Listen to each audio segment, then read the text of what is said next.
대항해 시대가 한창이던 16세기 무렵, 이곳 포클랜드 제도는 다양한 국가들의 탐험대에 의해서 발견되며 그 존재가 드러났습니다.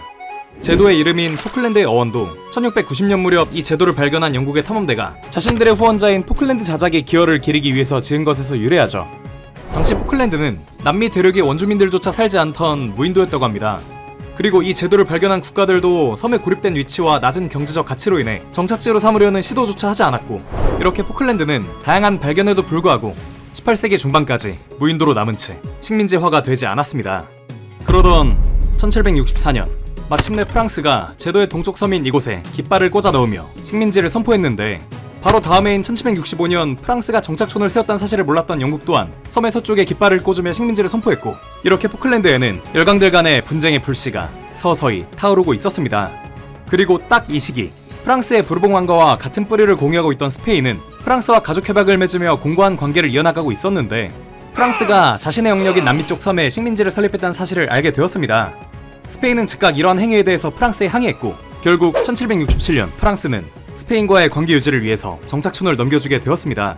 그리고 이제 섬에 대한 분쟁은 영국과 스페인의 것으로 이어졌죠. 수년 동안 섬의 영유권을 두고 외교적 다툼을 이어가던 양국 간의 긴장은 1770년 스페인의 함대와 1400여 명의 군대가 포클랜드 서쪽에 주둔 중인 영국군에게 압력을 가해 쫓아내면서 절정에 달하게 되었습니다. 이러한 스페인의 무력 행사에 망신을 당한 영국 당국은 즉각 스페인 측에 맹렬히 항의하며 자신들의 정착촌을 즉시 복구하라고 압박했고, 이러한 요구에 스페인이 계속해서 회피하고 있자 영국은 결국 전쟁 준비를 이어나가기 시작했습니다.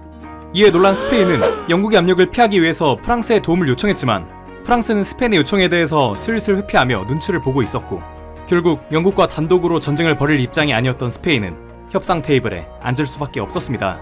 그렇게 1771년 스페인은 서쪽 섬에 대한 영국의 정착촌을 복구하는 데 합의했고, 포클랜드 제도에는 스페인과 영국군이 다시 공존하게 되었습니다.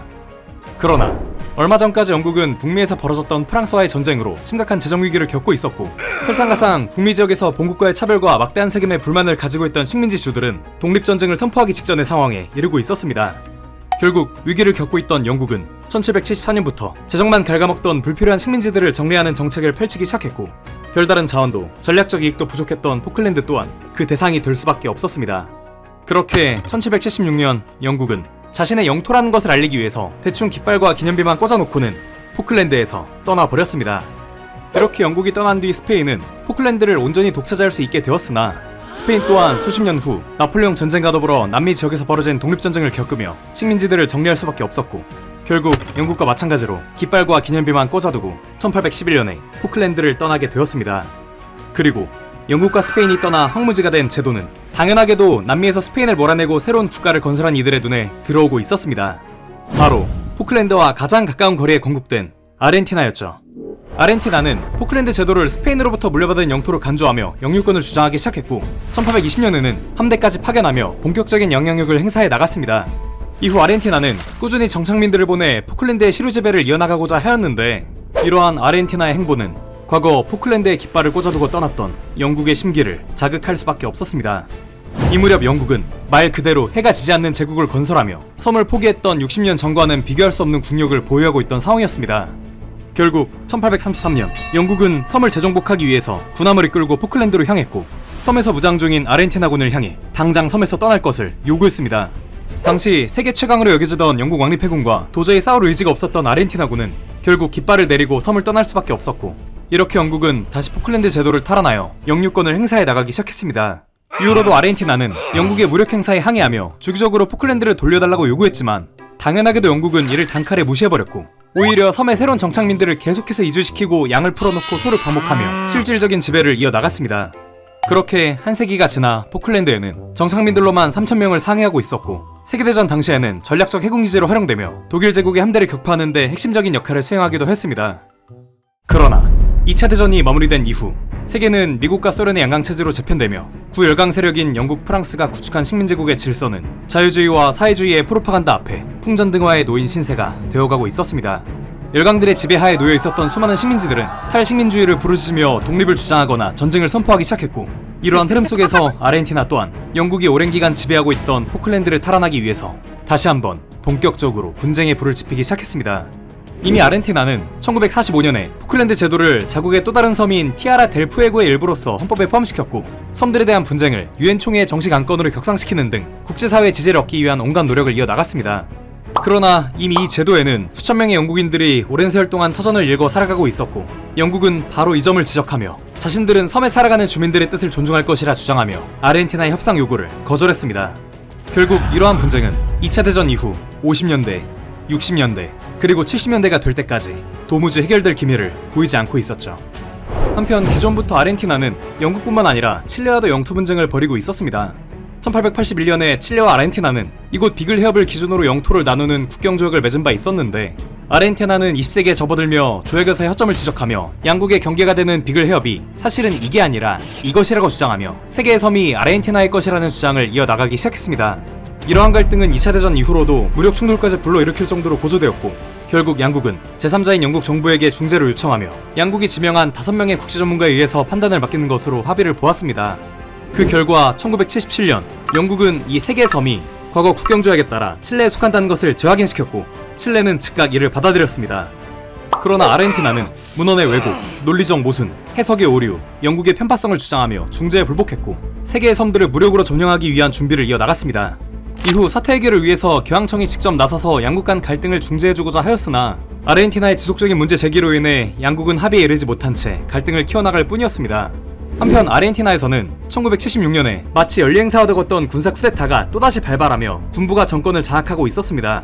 그리고 당시 아르헨티나는 내부적으로 정치적 불안정과 경기 침체를 겪고 있었는데, 1981년엔 GDP가 6% 가까이 하락하고 연간 인플레이션은 100%에 달하며 국민들의 불안이 극에 치닫는 시점이었습니다. 결국 군부는 이 같은 내부적 불안을 불식시키기 위해서는 외부의 적을 만들어 민족주의 정서를 고조시키는 것이 확실한 방안이라고 판단했고, 오랜 기간 영국과 분쟁을 벌이고 있던 포클랜드를 침공하기로 마음먹었습니다. 그렇게 군부는 다음해 곧바로 군대로 하여금 섬의 점령을 명령내렸고, 이것이 바로 아르헨티나 사상 최악의 전쟁이 되어버린 포클랜드 전쟁의 시작이었습니다. 당시 군부는 경제적인 어려움으로 인해 군축까지 단행하고 있던 영국이 구태여 식민지국이란 비난까지 감수하며 군사적 대응을 할 것이라고는 생각하지 않았습니다. 그리고 수많은 제3세계 국가들 사이에서 반식민주의 정서가 퍼져있던 이 시기, 굳이 미국이 제국주의라는 비판까지 감수하며 영국 편을 들어주지는 않을 것이라고 판단하고 있었죠. 그리고 이러한 군부의 오판은 대참사를 야기하고 말았습니다.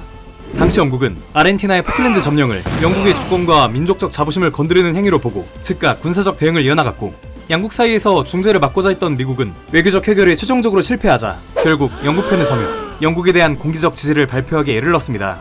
한편 아르헨티나와 계속해서 영토 분쟁을 벌이고 있던 칠레 또한 영국을 적극적으로 지지하며 각종 지원을 이어나가기도 하였습니다.